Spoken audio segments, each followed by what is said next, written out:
नाज़रीन programme views time में भली कार आवां जो मेज़बान जुनेद अंसारी। नाज़रीन जेकॾहिं दुनिया जी पॉलिटिकल तारीख़ ॾिसिजे जेका नॉन हिस्ट्री में लॻभॻि 3,500 साल खां आहे, हूअं त दुनिया अंदरि सिविलाइज़ेशन जी हिस्ट्री जेका आहे नॉन सिविलाइज़ेशन उहो इजिप्शियन सिविलाइज़ेशन आहे,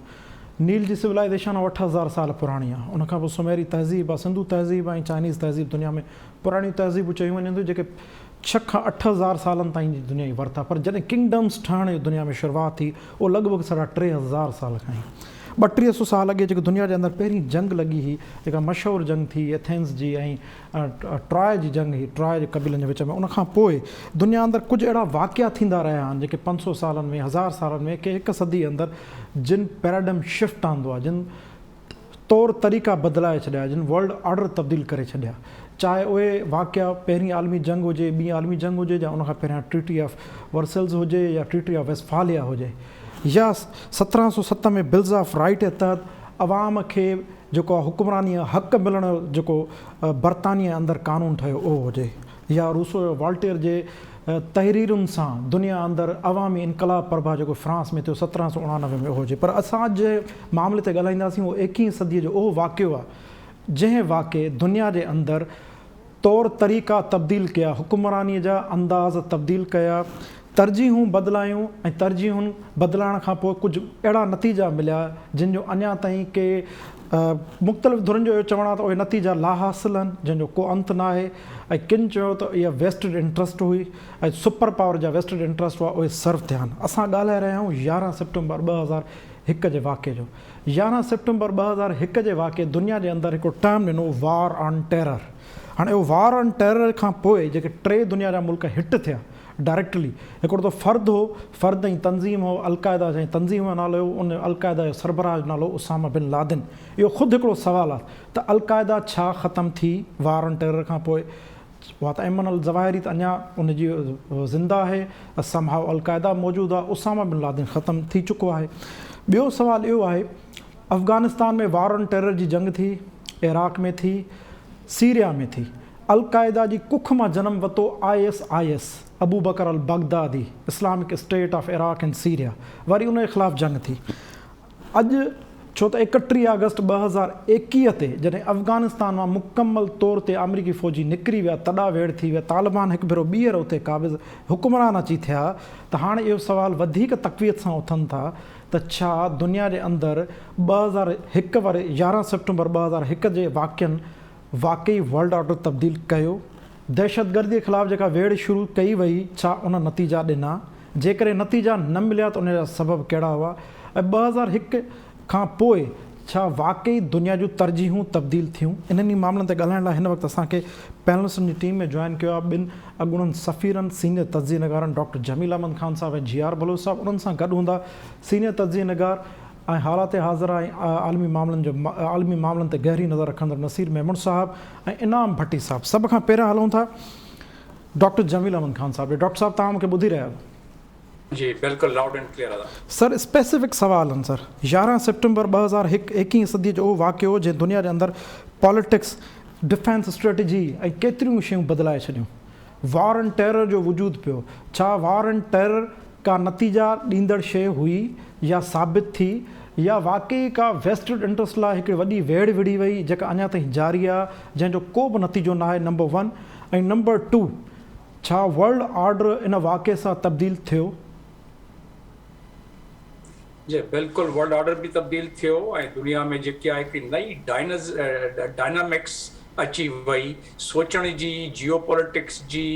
जियो स्ट्रेटेजिकल जेका थॉट्स आहिनि, जेके उन जी रिपोज़िशनिंग आहे मुल्कनि जी, उन्हनि में बि तब्दीली आई। बसि मां अॻिते वञी डिस्कस कंदासूं त इन में वज़ाहत थींदी ईंदी, ऑटोमेटिकली वज़ाहत अची वेंदी। पर तव्हांजे इंट्रो में जेकी ॻाल्हि तव्हां कई त दुनिया ते छा असरु पियो, पहिरियां त असां आम माण्हुनि जी लाइफ ते ॾिसूं त छा असरु पियो, पोइ असां चऊं था पिया त दुनिया जा मुल्क जेके आहिनि उन्हनि ते छा असरु पियो। पोइ वरी असां चऊं था पिया त वार ऑन टेरर में जेको हिननि वेड़े छॾियो 6 इस्लामिक मुल्क, छा उन्हनि जी ज़रूरत हुई न हुई? दुनिया जा तज़िया नगार छा था चवनि? छा असां खटियोसीं? छा असां हिन में लूज़ कयोसीं? इन मां ॻाल्हियुनि में कोशिशि कंदासूं त अॻिते 5-6 मिंटनि में टच अप ऑन कयां। लाइफ असांजी छा चई थी? अंदाज़ो कयो त 9/11 जेको आहे हिकिड़ो डिफाइनिंग मोमेंट हो इन में वार एंड टेरर जो। उन खां बाद हिकिड़े इस्लामोफोबिया जो सिलसिलो जेको आहे उहो वधी वियो। उन में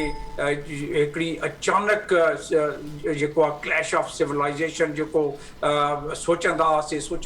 उन जा ज़रात असांखे उन जा अक्स थोरा नज़र अचणु शुरू थी विया। पोइ वरी ॾिठोसीं त 6 मुस्लिम ममालिक आहिनि, उन्हनि ते अची कुहाड़ो किरियो इन जो। पहिरियां बिल्कुलु ठीकु ख़ुशहाल ममालिक हुया उहे, हाणे ॾिसो त छा हालत आहे। मुंहिंजो इशारो इहो आहे, अफ़गानिस्तान ते आहे, इराक ते आहे, सीरिया ते आहे, लेबनान ते आहे, लीबिया ते आहे, सोमालिया ते आहे। इहे सभु जेके कंट्रीज़ जी हालतूं हाणे ॾिसो। ऐं पोइ असां चऊं था पिया त छा दुनिया में सफ़बंदी थी इन जे करे या ॿिया अवामिल बि आहिनि? यकीननि ॿिया अवामिल बि आहिनि। जीअं चीन खे सोगो करणु था चाहिनि हाणे, चाइना खे, जीअं रशिया चाइना ही ब्लॉक जेको जुदा हिकिड़ो शेप करे थो पियो, ऐं वेस्टर्न ब्लॉक जेको आहे उहो वधीक उन में सफ़बंदी थिए थी पई इन ब्लॉक जे ख़िलाफ़। शिंघाई कोऑपरेशन ऑर्गेनाइज़ेशन छो ठही, उन में वार ऑन टेरर खां पोइ बाद छा थियो, उहे सभु ॻाल्हियूं उन में अची थी वञनि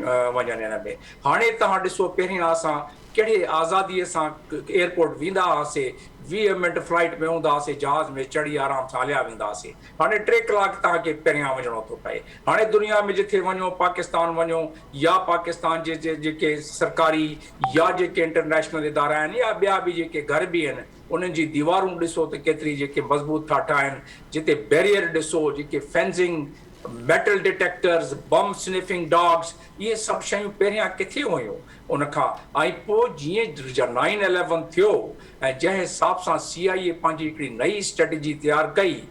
फौरन उन खां बाद उन्हनि पकड़ धकड़ अहिड़ी शुरू कई त जेको माण्हू उन में अची वियो शिकार में, सस्पेक्टेड टेररिस्टाइज़, 6-8 मुल्कनि में उन्हनि बींग करे छॾी ऐं माण्हुनि खे उते अची जेके जंहिं हिसाब सां अज़ियत ॾिनी वई उहे तव्हां खे किताबनि में बि मिलंदी, ऐं जेको पाकिस्तान में सफ़ीर हो अफ़गानिस्तान जो, उन जी किताब में असां पढ़ी था सघूं। पोइ जेके इनोसेंट जेके माण्हू इन में उन जां बाग थिया, जेके शहीद थिया इनोसेंट, उन कोलेटरल डैमेज थियो, उन जो को हिसाब रखे ई नथो पियो। इन खे हिकिड़ी वॾी ॻाल्हि जेको मां ॿुधाए छॾियां, आईंदे दुनिया ॾिसंदी उनखे, जेके बि अॼुकल्ह न्यू वॉरफेयर में जेके अम्यूनेशन इस्तेमालु थो थिए, जेके मिज़ाइल इस्तेमालु था थियनि, जेको ड्रोन इस्तेमालु थो थिए, उन में जेको बारूद इस्तेमालु कनि था पिया, उन में डिप्लीटेड यूरेनियम इस्तेमालु थिए थो पियो। डिप्लीटेड यूरेनियम जिथे जिथे इस्तेमालु थिए थो पियो, इराक में थियो, अफ़गानिस्तान में थियो। मां अफ़गानिस्तान जी ॻाल्हि करे वठां, इराक जी स्टडीज़ अची वियूं आहिनि। इराक में चवनि था त आईंदे 50 सालनि ताईं जेकी जनरेशन थींदी उन में काफ़ी माज़ूर बि थींदा, जेके मायूं जेके ॿार ॼणंदियूं उन्हनि ते बि फ़र्क़ु पवंदो। उहा ई ॻाल्हि अची अफ़गानिस्तान में थींदी, या असांजे बॉर्डर ते या असांजे मुल्क में जेके ड्रोन जे तहत जेके मिज़ाइल वसिया, इनखे चवंदा आहिनि डिप्लीटेड यूरेनियम। इहो आहे स्लो पॉइज़निंग जेको इंसान जे वजूद ते असरु कंदी आहे, ऐं इहो आईंदे 2-3 ॾहाका 4 ॾहाका जेके आहिनि उन ते इहो सिलसिलो हलंदो। त ही सभु शयूं, ऐं कोलैप्स जेको थियो इराक जो, अफ़गानिस्तान जे आर्मीज़ जेकियूं हुयूं, कोलैप्स जेॾीमहिल ख़तमु करे वियो, उन्हनि खे डिसमेंटल करे छॾियो, त उन जे करे जेके मिज़रीज़ आई उन में, उन जी बि मिसालूं काफ़ी मिलनि थियूं पियूं, छो जो अफ़रा तफ़री थी वई। निज़ाम हिकिड़ो जेको सिक्योरिटी जो निज़ाम हो, फ्रेमवर्क हो, उहो तब्दील थी वियो। ऐं उन लिहाज़ सां जे ॾिठो वञे त जेको ही सरेंडर थियो आहे अफ़गानिस्तान में, उन में टेररिज़म जेको उन में उन खां वधियो या घटियो, तव्हांजे इंट्रो जे हवाले सां मां चवां थो पियो त हाणे दुनिया ॾिसंदी, मां सम्झां थो जे वधियो न आहे त टेररिज़म घटि में घटि उते ई आहे, हुते ई आहे जिथे 9/11 खां पहिरियां हो। हाणे बि ॻाल्हि वञी उते बीठी आहे। हिकिड़ो फ़र्क़ु जेको पियो आहे, जंहिंमें अमेरिका क्लेम थो करे, ऐं कंहिं हद ताईं मां एग्री बि कंदुसि उन में, ऐं हू आहे त उन्हनि जी जो बाइडन जेके पंहिंजी तक़रीर में बि ॻाल्हि कई त टेररिस्ट जेके आहिनि हाणे एतिरा डेंजरस असां लाहींदा आहिनि। अलक़ाइदा डिसमेंटल थी वई ऐं उन खां अलावा असां जेको ड्रोन इस्तेमालु कयासीं उन में असांखे फ़ाइदो पियो ऐं अलक़ाइदा जेको आहे हाणे अटैक करण जे क़ाबिल न आहे या मुश्किल आहे उनखे त हू अमेरिका में या वेस्टर्न कंट्री में अटैक करे या उहा आउटसाइड फ़िलहाल कमज़ोर थी वई आहे। ॾिसणो इहो आहे अॻिते बहस में त केतिरो कमज़ोर केतिरी थी आहिनि ISS जेका उन कुख मां जंहिं जनम वरितो आहे उहो छा थी करे सघे। हाणे ॿी ॻाल्हि जेको उन में आहे त होमलैंड जेका आहे सेफ थी वई आहे अमेरिका जी। इन जो नुक़सानु छा थियो, डाउन साइड इन जो छा आहे? डाउन साइड इन जो इहो आहे त तालिबान जी हिकिड़ी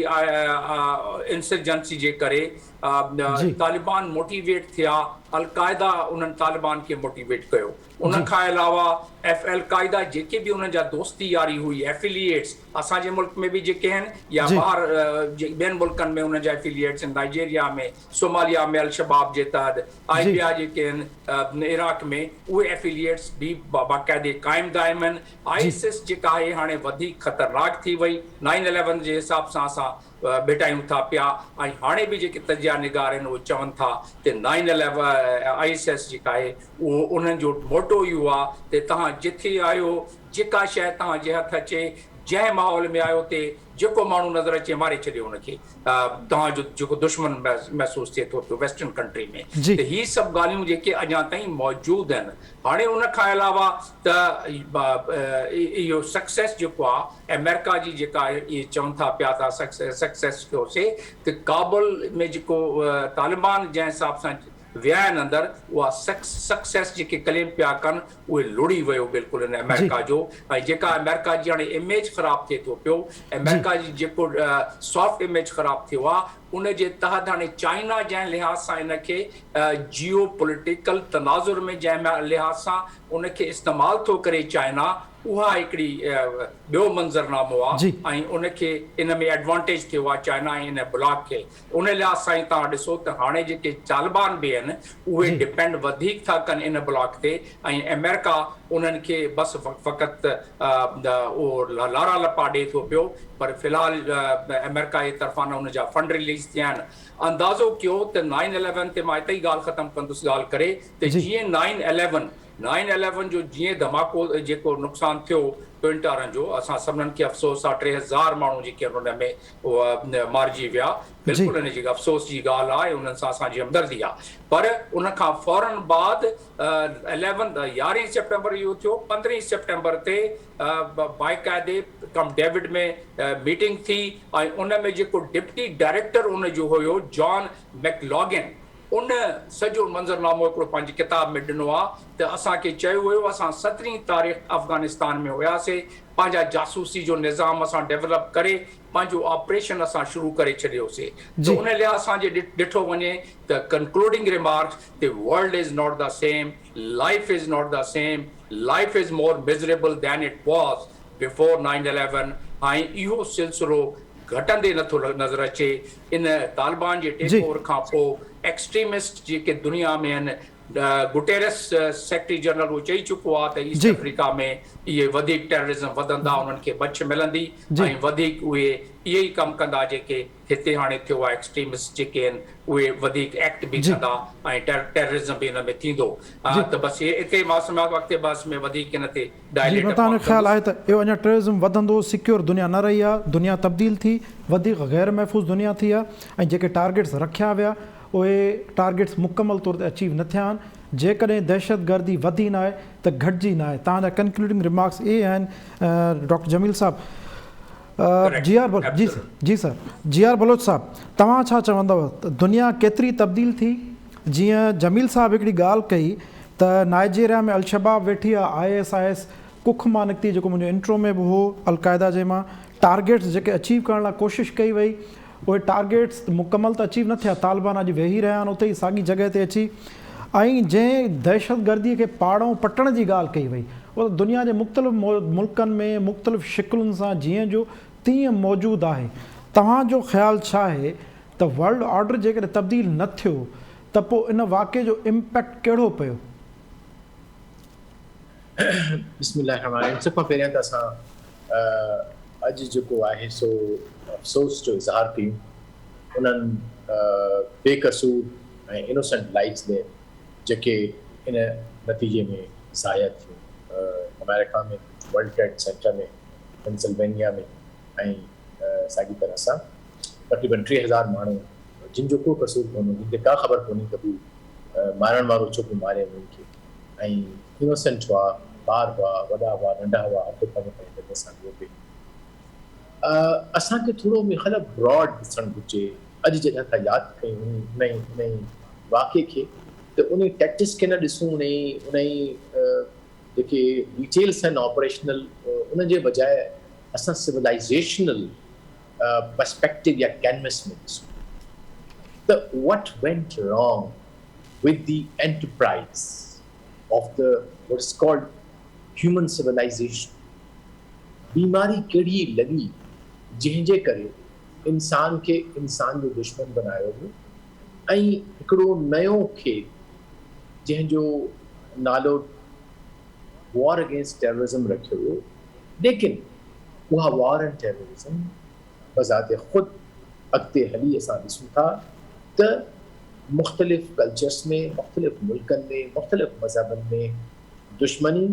ऐं नफ़रत जो कारोबार जेको हलाइण वारा आहिनि उन्हनि जो हिकिड़ो सामान बणिजी वियो उन्हनि जो सामान बणिजी वियो जेके मौत जा खिलौना ठाहींदा जेके उन्हनि जो कारोबार ई इहो आहे त हू वॾे खां वॾो बम खूनी खां खूनी बम खूनी खां खूनी गोली ठाहिनि मां रेफर पियो कयां military industrial complex in the west ऐं उन्हनि जो एॾो सारो इन्फ्लुएंस आहे पॉलिसी मेकर्स ते मीडिया ते राइटर्स ते इंटेलेक्चुअल्स ते त हू जहिड़ो कर न सिर्फ़ु पंहिंजे मुल्कनि में जेको डिस्कोर्स आहे या जेको नैरेटिव आहे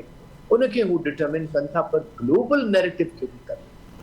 त मुंहिंजो वरी हिन ते ब्रॉडर इहो पर्सपेक्टिव आहे त दुनिया उन वक़्तु तक़रीबन अहिड़े मौक़े ते हुई त जंहिंमें हिकिड़ो नयो डायलॉग अमंग सिविलाइज़ेशन शुरू थी वञण जी पॉसिबिलिटी हुई जाइ खे कुझु इंटेलेक्चुअल जेके शायदि उन्हनि सां लाॻो रखंदा हुआ या पंहिंजे तौर ते ई उन्हनि लिखियो मां रेफर पियो कयां फोकुयामा जी क्लैश ऑफ सिविलाइज़ेशन जी जेको काफ़ी साल अॻु में 9/11 खां पहिरियों किताब जी सूरत में आयो उनखे असां एनालाइज़ बि कयो जॾहिं मां प्राइम मिनिस्टर सेक्रेटरीट में हूंदुसि त उन वक़्तु बेनज़ीर साहिबा हुई ऐं सम्यूल असांखे पी चयो वियो त हिन खे तव्हां analyze क्लैश ऑफ सिविलाइज़ेशन जी ॻाल्हि पिया कयो साईं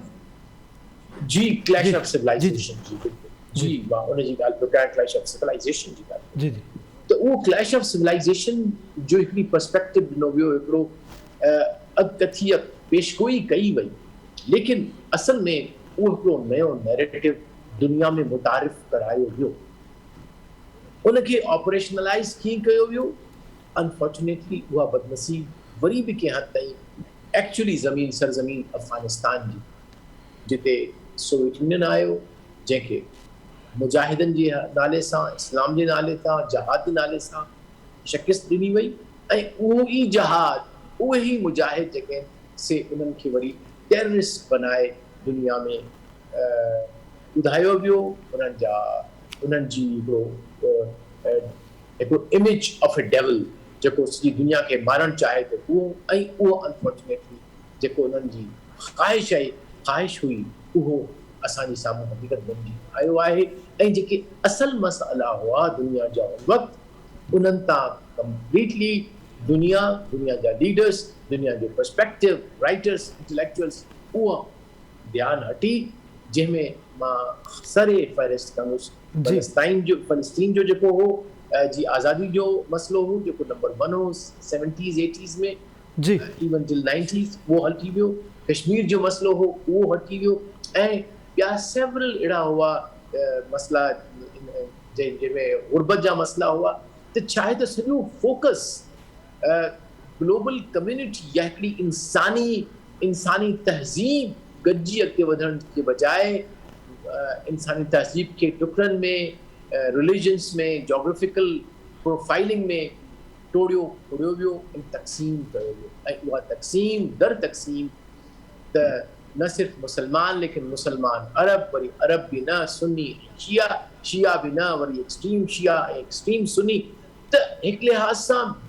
बजाए असांजी सिविलाइज़ेशन या असांजी इंसानी तहज़ीब अॻिते वधे आहे इहा जेका बि जंहिं बि इहो सोचियो आहे उहो मुंहिंजे ख़्याल तहज़ीब इंसानियत जो दुश्मन हो ऐं उनखे अहिड़ा इंस्ट्रूमेंट मिली विया पोइ कुझु वाक़िया शायदि इत्तफ़ाक़नि बि थिया हुजनि लेकिन वॾो गुमान आहे ऐं there is a huge literature त शायदि के वॾा वाक़िया उन्हनि जे पोयां के ताक़तूं हुजनि सर हिते हिकिड़ो जेको नंढिड़ो उहे सवाल चाहिनि सर माफ़ कजो जी। सर जी आर साहब हिकिड़ो ॾाढो सवाल आहे जेको तव्हांजे तज़िए मां निकिरे थो इत्तफ़ाक़ लफ़्ज़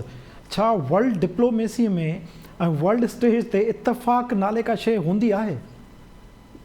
जी न बिल्कुलु सही ॻाल्हि आहे मतिलबु इत्तफ़ाक़िया उहो ई मां अर्ज़ु थो कयां त इहो ई प्रपोज़ कयो पियो वञे इहो ई यकीन ॾियारियो पियो वञे दुनिया खे त इहो हिकिड़ो इत्तफ़ाक़ हो त 9/11 में थियो इहो इत्तफ़ाक़ हो त अफ़गानिस्तान में मुजाहिद आया इहो इत्तफ़ाक़ आहे त फ़लस्तीन ते इज़राइल जो कब्ज़ो थियो इहो बि इत्तफ़ाक़ आहे त कश्मीर ते पोइ त सभई इत्तफ़ाक़ थी था वञनि न सही मुंहिंजो इहो ख़्यालु आहे त दुनिया में जे तरह सां तव्हांजी भलाई जूं क़ुवतूं आहिनि साॻी तरह उन खां वधीक ताक़तवर बुराई जूं ताक़त उहे वधीक प्लान कनि उहे वधीक सोचे सम्झे मनसूबाबंदी सां अॻिते हलनि ऐं उहा मनसूबाबंदी अॼु जी सुभाणे जी न हूंदी आहे डेकेड्स जी हूंदी आहे प्रोबब्ली सेंचुरीज़ जी हूंदी आहे ईंदड़ सेंचुरी में छा त हाणे असां जिते बीठा आहियूं मुंहिंजे ख़्याल आहे असांखे उनखे वधीक कंसिडर करे कोशिशि कयूं त पंहिंजी इन गुफ़्तगू में कुझु अहिड़ियूं शयूं चयूं जिन सां जेका हालत हिन वक़्तु आहे दुनिया जी जंहिंजी जेका हालत हिन वक़्तु इंसानी सिविलाइज़ेशन जी आहे उन जी तहज़ीब जी आहे उन जे मुतलिक़ थोरो सोचियूं त जेके ॿ टे शयूं नज़र पियूं अचनि त हिन वक़्तु हिकिड़ो तमामु वॾो गल्फ आहे मुख़्तलिफ़ तहज़ीबनि में मुख़्तलिफ़ समाजनि में मुख़्तलिफ़ मज़हबनि में ऐं हाणे ईअं लॻे थो त दुनिया बजाए अॻिते गॾिजी रहण जे टुटण फुटण ऐं क़बाइलनि में तक़सीम करण जी हिकिड़ी तमामु घनानी कोशिशि जेका आहे साज़िश आहे उहा मूंखे नज़र थी अचे पई अनफॉर्चुनेटली जी what is islamophobia what is जेको अल्ट्रा नेशनलिज़म जो जेको वेव हली आहे इंडिया में हुजे चाहे यूरोप में हुजे फ्रांस में हुजे या ऑफ कोर्स इज़राइल में आहे उनजी त उहो आहे जनम ई इन तरतीब सां थियो आहे त मूंखे ईअं लॻे थो त हाणे वक़्तु आयो आहे त दुनिया हिकिड़ो कदम रोके सोचे त where are we now sir उहे नुक़सान थिया जेके थिया 9/11 में थिया उन खां वधीक ॾहूणा पंजूणा माण्हू जेके आहिनि से first world war second world war में 20 मिलियन पीपल डाइड जी वियतनाम में I think probably million plus माण्हू हुआ कंबोडिया में जिन जी डेथ थी हूंदी जी लेकिन हींअर जेको माण्हुनि जी सिर्फ़ु असां फिगर में हलिया वञूं त 9/11 खां पोइ वॉर एंड टेररिज़म में तक़रीबन 500,000 माण्हू पंहिंजी जेका असां जेके बे सर जीआर साहब जी बेखुद मारिया विया जी जीआर साहब टाइम जी जे त खोट आहे त कंक्लूड कजो तव्हां ट्रे नुक़्ता अची विया जी sir ji what can be done I think that is a question we should be discussing जी सर तव्हांजो टे इंपॉर्टेंट नुक़्ता आहिनि तव्हां चयो त दुनिया में हीअ सभु शयूं इतफ़ाक़ सां न थियूं ऐं ज़ाहिर आहे कुझु मल्टीपल लिटरेचर आहे ऐं काफ़ी सपोर्टिंग रेफरेंसिस आहिनि त शयूं ईअं न थियूं आहिनि तव्हांखे ख़्यालु अची रहियो आहे तव्हांजो ख़्यालु आहे त सिविलाइज़ेशन जेको सोवियत यूनियन जे टुटण खां पोइ वेझो अचण जी ॻाल्हि थी रही हुई तव्हां हवालो ॾिनो क्लैश ऑफ सिविलाइज़ेशन जो सैम्यूल पी हंटिंगटन किताब जो त उहो उन जी तोड़ फोड़ थी वई ऐं इन वाक़े घणो तोड़ फोड़ दुनिया में पैदा कई आहे ऐं हाणे सोचण जो वक़्तु आहे त कीअं वरी रीयूनाइट थिजे उन्हनि दौरान तव्हां हिकिड़ो मिलिट्री इंडस्ट्रियल कॉम्प्लेक्स जी ॻाल्हि कई आहे जेका काफ़ी तज़ीनगार कनि था त ज़ाहिरी आहे त किथे न किथे मफ़ादनि जो टकराव ऐं मफ़ादनि जी वाद वेझी नसीर महमूद साहब तव्हां सर किथां ॾिसो पोस्ट 9/11 वर्ल्ड खे उनजो दुनिया ते इम्पैक्ट कहिड़ो पियो आहे ऐं जंहिं टारगेट्स लाइ कैटेगोरिकली मां तव्हांखे पुछो जेके टारगेट्स अचीव करण लाइ शयूं रिथियूं वयूं तव्हां सम्झो था उहे टारगेट्स अचीव थिया जेकॾहिं न थिया आहिनि त पोइ ही रिथाबंदी छाजे लाइ थी हुई ऐं इन रिथाबंदी जा अॻिते नतीजा कहिड़ा निकिरंदा? जुनैद तमामु अॼु अहम मौज़ू खे तव्हां खयो आहे 20 साल उन हिकिड़ी वॾी ट्रेजेडी खे पूरा थिया आहिनि मुख़्तसर ॻाल्हि कयूं जो टाइम घटि आहे काफ़ी तफ़सीली ॻाल्हि करे सघिजे थी असांजे सीनियर दोस्तनि काफ़ी डिटेल में ॻाल्हायो आहे पहिरीं ॻाल्हि जेकर मां 9/11 खां पोइ जी दुनिया जो समूरी वंड कट जोड़ ज़रब करे ऐं मां छेद कढां त मूंखे ॿ शयूं साफ़ नज़र अचनि थियूं दुनिया वधीक विरहायल आहे दुनिया वधीक गैर महफ़ूज़ आहे ॿ इमीडिएट कंक्लूजन्स मूंखे साफ़ as a human being living on this planet मूंखे राइट अवे नज़र अचनि था मां वधीक गैर महफ़ूज़ आहियां मां वधीक विरहायल आहियां that is the end result जेका मुंहिंजो पंहिंजो हाणे 9/11 खे असां हिकिड़ी नई दुनिया जे आगाज़ तौरु ॾिसूं था पर किथे किथे इहा सॼी ॻाल्हि कंदे असां उन जो बैकवर्ड लिंक खे विसारे था वियो इहो किथां स्टार्ट थियो इहो ऑल ऑफ सडन त कोन थियो जीअं इतफ़ाक़ जी ॻाल्हि पिए हली ग्लोबल पॉलिटिक्स में जॾहिं इतफ़ाक़ थींदा आहिनि त उन्हनि जे पुठियां कुझु धुरियुनि जा इतफ़ाक़ हूंदा ईअं कुझु बि न थींदो आहे सो 9/11 को आउट ऑफ ब्लू त कोन थियो उन जे पुठियां जेका बाइपोलर वर्ल्ड मां यूनिपोलर वर्ल्ड थी सा मल्टीपोलर वर्ल्ड में ॿीहर तब्दील थी वई ऐं उन में जेका मिलिट्री इंडस्ट्रियल कॉम्प्लेक्स खां वठी ऐं ॿियो हिकिड़ो वॾो नेटवर्क ऑफ इंट्रस्ट ग्रुप्स उन जा बेनिफिशियरी थिया पर मां वापसि हिन ॻाल्हि ते थो चाहियां त जेका ट्रेजेडी अमेरिका में थी जेका ह्यूमन लाइफ को हिकिड़ो माण्हू किथे बि मरे I as a human being would stand for that person irrespective जी ज़ात मज़हब सुञाणप कहिड़ी आहे जी उहे जेके माण्हू वीचारा मारिजी आहे उन्हनि सां त असांजी हमदर्दी अनकम्प्रोमाइज़ड आहे पर मां सवाल इहो थो कयां त इहे सभु ट्रेजेडी कंदड़ इहा सॼी दहशत ऐं बर्बरियत जो हेॾो वॾो वाक़ियो कंदड़ जेके माण्हू आहे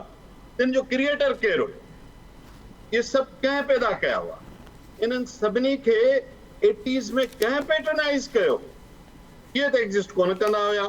70s में अफ़गानिस्तान जे जॾहिं दाऊद सां पाकिस्तान जी कंफ्रंटेशन हली पई तॾहिं बि हिननि गुलबदीन ऐं मज़हबी धुरियुनि खे हिते सपोर्ट त मिली पर हेॾी organized structured billions of dollars जी investment trainings you what not इहो सॼो असी जो ॾाको जेके हुन जा आर्किटेक्ट्स हुया छा उन जुर्म खां आजा करार ॾेई छॾियूं हा उहे माण्हू जेके मारिजी विया 9/11 ते उहे मुंहिंजे नज़र में मासूम आहिनि उहे बेगुनाह आहिनि मूंखे उन्हनि जो दर्दु आहे पर आर्किटेक्ट्स उहे हुआ उन्हनि 80 जो सॼो ॾहाको हिते हज़ारे माण्हू माराया उहे ई इन क़त्ल ऐं जुर्म जा शरीक आहिनि उन्हनि ई इहे सॼियूं बलाऊं पैदा करे ऐं उते उन्हनि खे छॾे हलिया विया आदमी करण जे लाइ माना हू जेको जेका पूरी हिकिड़ी पैराफेरनेलिया डेवलप थियो ऐं सॼी हेॾी ख़ौफ़नाक जंग विढ़ी उनखे तव्हां समूरी सलाहियतुनि हथियारनि ऐं पूरी सग समेत अनअटेंडेड करे हलिया आया ऐं पोइ तव्हां सम्झो त असां त 7 दिसंबर परे वेठा आहियूं पूरो अंटार्कटिका क्रॉस थींदो केरु असां ते पहुचंदो बाक़ी ॼाणे एशिया बाक़ी ॼाणे यूरोप इहा हुई माइंड सेट ऐं अॼु बि इन माइंड सेट ते विया आहिनि अॼु में हिन जी ग़लतफ़हमी आहे त हू सिक्योर आहिनि ऐं रेस्ट ऑफ द दुनिया इनसिक्योर दुनिया जी हिकु इंच इनसिक्योर आहे त को बि सिक्योर इहो त हाणे हिन ग्लोबलाइज़ पॉसिबल ई कोन्हे त मां इनसिक्योर हूंदुसि ऐं को ॿियो 7 समुंड परियां वेठो सिक्योर वेठो इहो नथो थी सघे त इहा सॼो जेको टाइम हो जिन माण्हुनि जा आर्किटेक्ट्स आहे ऐं जेके अॼु बि उनखे सम्झनि था त असां हाणे सिक्योर थी विया आहियूं उहे या त सादा आहिनि या असांखे सादो ऐं बेवकूफ़ था सम्झनि हाणे तव्हांखे क्विकली ॿ टे गुज़ारिशूं कयां सर हिते मां हिकिड़ो सवाल ज़रूरु तव्हां खां पुटअप कंदुसि तव्हां कैटेगोरिकली 2 शयूं कयूं आहिनि हिकिड़ो त आर्किटेक्ट्स ते तव्हां ॻाल्हायो आहे ॿियो बैकलिश ते ॻाल्हायो सवाल मुंहिंजो उहो ई हो रिथाबंदी जेका कई वई आफ्टर 9/11 उनजो हाणे तव्हां नतीजो कहिड़ो था ॾिसो दुनिया जे अंदरि नतीजो इहो आहे त जिन माण्हुनि जे ख़िलाफ़ तव्हां 20 साल पूरी सग सां फाइट करे रहिया हुआ तव्हां सॼी $2 ट्रिलियन ख़र्च कया उहे त रूलर थी विया उहे वेठा आहिनि हुकूमत पिया कनि तव्हां कोन आहियो उहे आहिनि तो नतीजो त तव्हांजे साम्हूं आहे मां त इहा ॻाल्हि थो कयां हलो 9/11 खां पोइ जा वाक़िया खणो 9/11 खां पोइ कीअं वर्ल्ड इनसिक्योर थिया 7/7 थियो फ्रांस में मार्च में छा थियो उन खां पोइ ख़ौफ़नाक ॻाल्हि ख़बर अथव छा आहे पहिरें त इहा दहशतगर्दी हिकु हंधि सेंटर्ड हुई न हिते हुई न हाणे त कुंड कुड़छ में आहे न होम ग्राउंड टेररिज्म ऐं एक्सट्रीमिज़म टेररिज्म पोइ होम ग्राउंड एक्सट्रीमिज़म जेतिरो अॼु यूरोप में आहे जेतिरो अॼु अमेरिका में आहे सर हिते नंढड़ी शइ हिकिड़ी ॿी ज़रूरु तव्हांखे सम्झणु चाहींदुसि टाइम घटि आहे जीअं डॉक्टर जमील साहिबु हिकिड़ी ॻाल्हि कई त मिसाल जीअं डॉक्टर साहिबु कोट कयो अथव नाइजीरिया में अलशबाब वेठी आहे IS कुख मां निकिती आहे अलक़ाइदा जे मां ऐं दुनिया जे हर जॻह ते हींअर अहिड़ियूं नंढियूं नंढियूं तंज़ीमूं आहिनि उहा अलॻि ॻाल्हि आहे त अलक़ाइदा खे हुननि डिसमेंटल कयो आहे उहो उन पोज़ीशन में न आहे जेका अमरीकी दावा कनि था त उहो को वॾो मेजर थ्रेट बणिजणु वर्ल्ड स्टेज ते अमेरिकन इंट्रस्ट जे ख़िलाफ़। पर तव्हां सम्झो था वार ऑन टेरर जे मक़सद लाइ शुरू कई वई, उहो मक़सदु हिननि माणियो आहे? बिल्कुलु न माणियो आहे। अञा दुनिया हले पई, अञा वाक़िया तव्हां ख़ुदा खां मूंखे मज़र सां चवण ॾियो, ही सम्झनि था त असां सिक्योर आहियूं। ही ईअं छो था सोचनि त दुनिया माना अमेरिका? लिबिया इनसिक्योर, शरिया इनसिक्योर, मिडल ईस्ट के बाहि लॻल, ईरान इनसिक्योर, सोमालिया इनसिक्योर, तव्हांजो Europe at the verge of disasters अथव। तव्हां छा था सम्झो त ही सभु कुझु आइसोलेशन में हाणे यूरोप साह खणंदो? यूरोप जे अंदरि जेको home ground extremist terrorist elements पैदा थिया आहिनि, छा अॼोकी तारीख़ ते 31 अगस्त ते अमेरिका जे वञण खां पोइ दुनिया जा चैप्टरनि ते फुल स्टॉप अची वई आहे? अॼु असां कंक्लूड करे वठूं त हिननि ऑब्जेक्टिव्स अचीव करे वरिता। They have left the world behind even more insecure. They have left the generations more insecure. Future में तव्हां मां का बि प्रोग्नोसिस नथो ख़ौफ़नाक करणु चाहियां, पर मूंखे नज़र अचे थो तारीख़ जेके तालिब इल्म जे हैसियत में दुनिया में हाणे इन टेररिज़म जूं शिकलियूं बदिलियूं आहिनि। अलकायदा डिसमेंटल न थी आहे, अलकायदा शिकलियूं बदिलायूं। ISIS उन खां वधीक ब्रूटल निकिती हुई। पोइ तव्हां मूंखे ॿुधायो अॻियां हाणे त तव्हां हुन वटि स्टेट्स अची वियूं। पहिरें त हू जबल में वञंदा, नाउ दे ओन स्टेट। पोइ मुंहिंजो त ख़्याल आहे त जेकर फतेह थी आहे त उन्हनि जी थी आहे। मां रुगो गुज़ारिश इहा कयां त ही ग़लति एनालिसिस आहे त अॼोका असां 31 अगस्त दुनिया जी सॼे खे कंक्लूड करे फुल स्टॉप हणी छॾियो। दुनिया हले पई, ज़िंदगी हले पई, ऐं मूंखे ईंदड़ सालनि में टेररिज़म जे हवाले सां शयूं रादर संगीन थींदे नज़र थियो।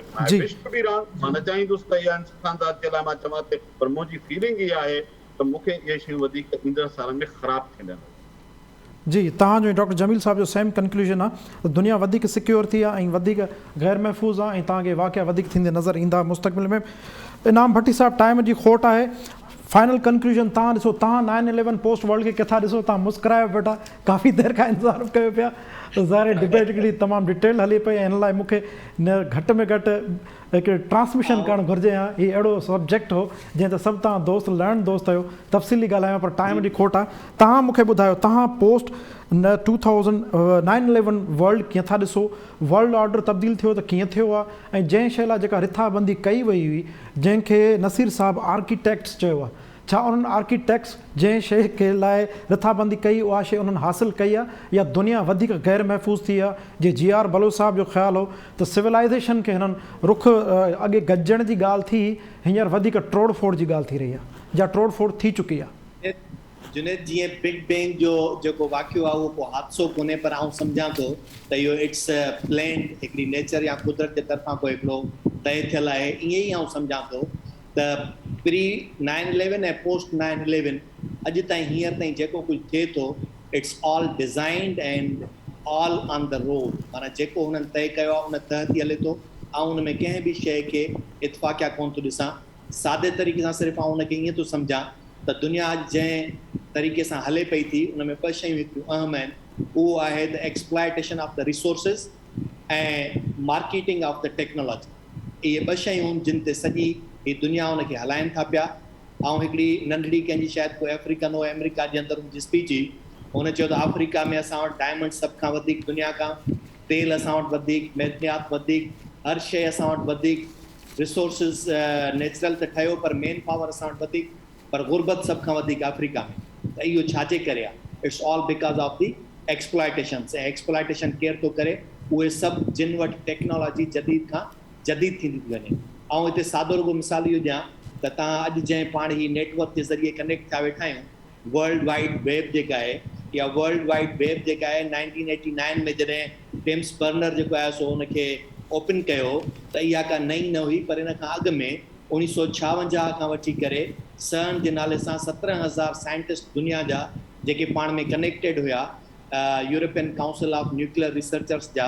जेके हिननि बिग बैंग ते ई उन्हनि रिसर्च पे कई ऐं पार्टिकल कोलियन ते उन्हनि कमु पे कयो। उन्हनि जो सॼो इहो नेटवर्क हो। जॾहिं कोल्ड वार ख़तमु थी त हुननि ॾिठो त हाणे इहा कोल्ड वार ख़तमु थियण खां पोइ इहा टेक्नोलॉजी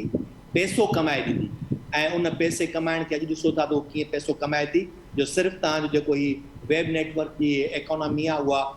ट्रिलियंस ऑफ डॉलर्स जी आहे। ऐं इनखे ई आउं इन सां कनेक्ट कयां थो त सिर्फ़ु 9/11 जे हिकिड़े वाक़े खां पोइ तव्हांखे अंदाज़ो आहे त दुनिया जे सभिनी एयरपोर्ट्स ते जेका टेक्नोलॉजी चेंज थी, उन जी कास्ट केतिरी आहे। तव्हां सिर्फ़ु इन जो अंदाज़ो लॻायो त सिर्फ़ु लिक्विड एक्सप्लोसिव डिटेक्टर जेके अॻ में एयरपोर्ट्स ते रेयरली कंहिं एयरपोर्ट ते हूंदा, उहे हींअर तक़रीबन सभु जी। एयरपोर्ट्स ते उन्हनि छाजे करे मेटलिक डिटेक्टर्स अॻ में हुआ, स्कैनर्स अची विया, सॼी टेक्नोलॉजी जेका थी आऊं इन खे थो सम्झां त इहे सभु शयूं जेके थियूं इहो एक्सप्लॉइटेशन ऑफ द रिसोर्सिस ऐं मार्केटिंग ऑफ टेक्नोलॉजी जेका ही जदीद टेक्नोलॉजी आहे, अञा इन खां अॻिते तव्हां वेंदो, अञा अॻिते वार टेक्नोलॉजी जंहिंखे वार टेक्नोलॉजी खां अलावा जेका हींअर सिक्योरिटी ऐं सेफ्टी जी जेका टेक्नोलॉजी आहे, जी। हाणे सॼो हुनजी मार्केटिंग थींदी। हाणे तव्हांजी ईंदड़ अञा एरिना जेका आहे उहा टोटली डिफरेंट हूंदी ऐं आउं सम्झां थो हीउ सॼो हाणे 9/11 खां पोइ वारो जेको सिनारियो ठहे पियो, उन अञा का फर्दर कंहिं नई टेक्नोलॉजी खे मार्केट करण जे लाइ, उनजी सेफ्टी ऐं सिक्योरिटी जे लाइ इहे सभु शयूं थियनि पियूं ऐं उनखे बिटकॉइन सां बि करे सघिजे थो, वर्चुअल करेंसी सां बि करे सघिजे थो ऐं ऑल अबाउट टेक्नोलॉजी। जी जी, वॾी महिरबानी इनाम भट्टी साहब, ऐं तव्हां खां माज़रत, तव्हांखे टाइम घटि मिली सघियो ऐं कोशिशि कंदासीं त नेक्स्ट प्रोग्राम में इन ई मौज़ू ते तव्हांजी तफ़सीली ॻाल्हि ॿुधूं। डॉक्टर जमील साहब, GR बलोच साहब, नसीर साहब, तव्हां सभिनी दोस्तनि जी महिरबानी जंहिं पंहिंजी क़ीमती राय खां असांखे आगाह कयो। नाज़रीन, प्रोग्राम टाइम ते पुॼाणी ते पहुचे, कोशिशि कंदासीं त हिन मौज़ू ते वधीक प्रोग्राम कजे हा, पर टाइम जी खोट सबबु घटि ॻाल्हाए सघियासीं। पंहिंजे मेज़बान जुनैद अंसारी ॾींदा इजाज़त, सदाईं गॾु।